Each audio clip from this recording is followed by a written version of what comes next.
This is not a knife, and this is not a pepper.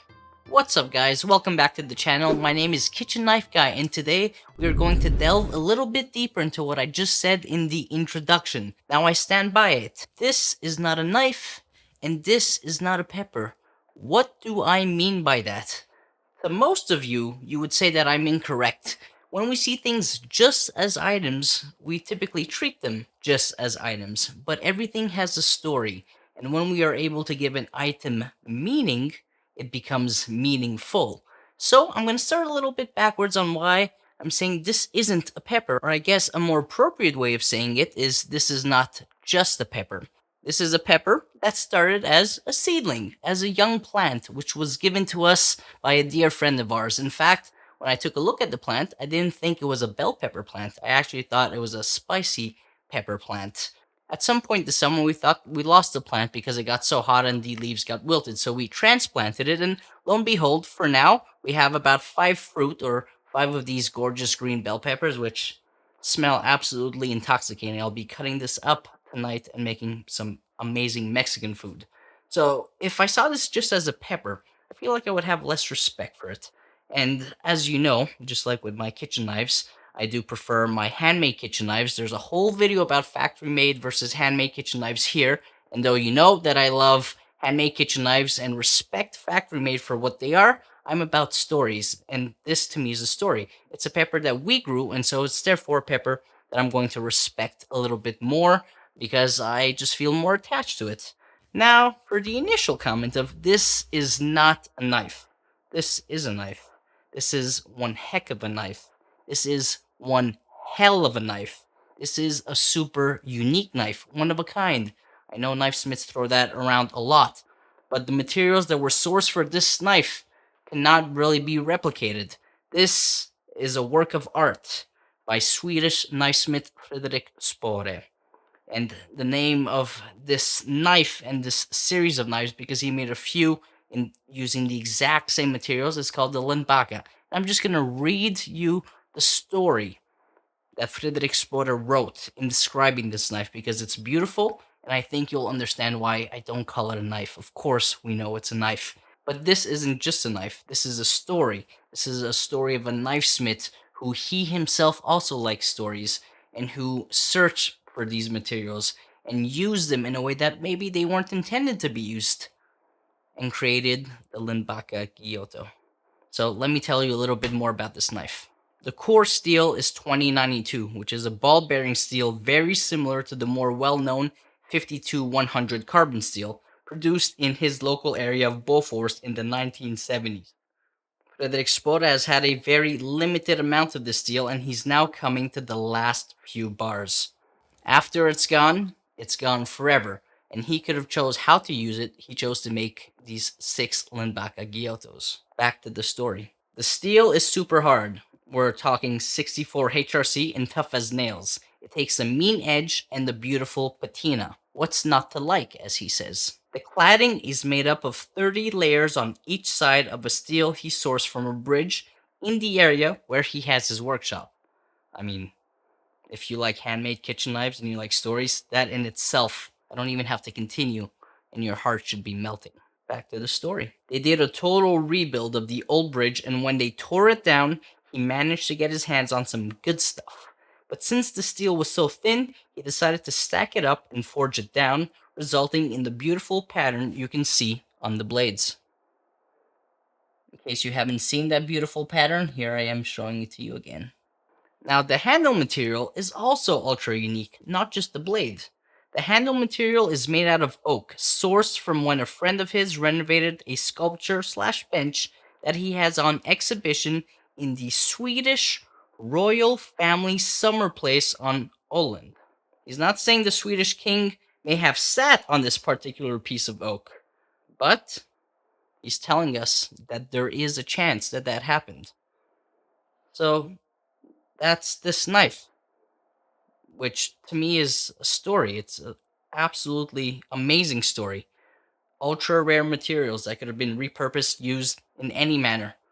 But Fredrik Spåre used them this way. And so I'm combining two things that are meaningful to me today in this video for you. I wanted you to know how important I think this knife is to me, to Spåre, to my collection. And this pepper, which smell vision needs to come at some point in the future. Absolutely intoxicating when you grow something in your own garden. It has a different smell. The turgidity of the pepper, because I literally just cut it off the plant, is surreal. I've been afraid to use this for weeks because I felt unworthy of the knife. I felt like I had to cut something special with it. In fact, as you can see, I'm not even wearing my usual Kitchen Knife Guy t-shirt. I'm wearing a t-shirt from Heartwood Forge, a knifesmith that I barely know, but when he was looking to raise some money, I think for charity, I'm pretty sure that's what it was, I said, you know what, I like this shirt, so why not? Even this shirt is a story. Everything is a story. So I'm going to end the video with finally using this amazing knife on this amazing pepper. I hope you guys will check out Fredrik Spåre. He's on Instagram. He has a website. He takes custom orders. He is the man behind the beautifully crafted bread swords, which is going to be a bread knife, of course. He also really likes working with monosteel knives as well as cordless Damascus. He's got some pretty nice Hamons too. You should push him to make more. He has very nice, beautiful, simply crafted handles. It's all about low contrast for the most part. We had a conversation about that, actually. If you haven't watched that video, check it out here. I spoke to him on my last trip to Japan in March 2024. Very, very awesome dude to speak to. So thank you so much for watching. In the next few segments, you're going to see this knife being used for the first time on this beautiful pepper. If you like the content that I create for you, please consider liking and subscribing. Otherwise, I'll catch you in the next one.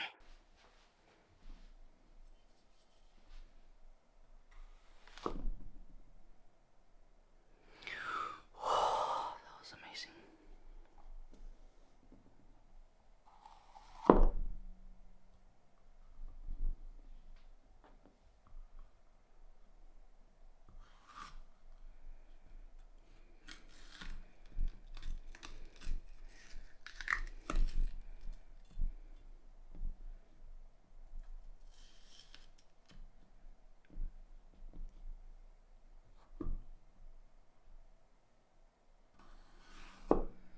So sharp, it's kind of nuts.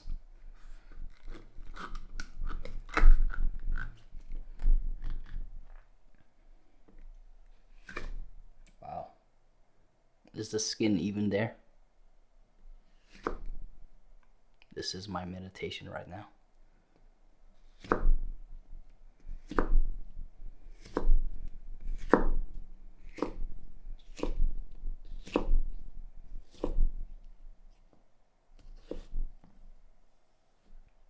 When a knife is not only a story, but it also performs like this, that's a real winner.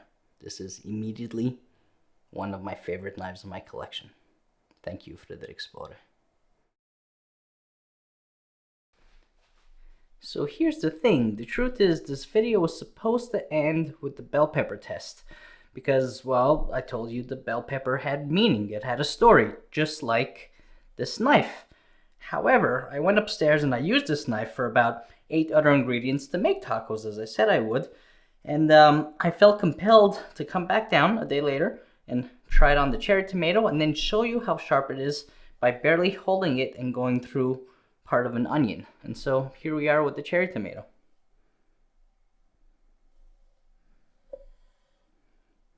The cutting feel is just fabulous. Eat your veg.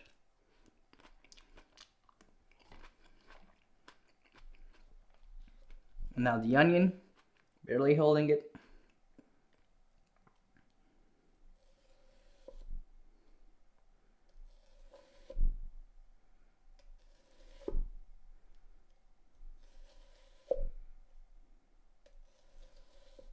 Doing really well even in the denser part of the onion.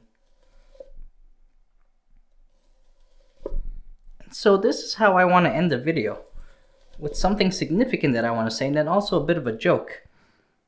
I encourage you all to find meaning in your lives, whatever that means. We shouldn't find meaning only with the knives that we use and collect. But if owning a knife like this gives your life meaning, then it's okay to kind of gravitate towards it. I'm telling you, this knife is immediately And by the way, it has a beautiful patina that's built up very quickly. Super nice hues of blue. But this knife has immediately become like top 3 in my collection because it's a story that meant a lot to Fredrik and it means a lot to me. And I can just feel that. As corny as that sounds, I can just feel it in the knife, the power that it possesses, the rarity of materials. And I guess my joke, speaking of rarity of materials, is, you know, Fredrik used these unique pieces for almost every single part of the kitchen knife.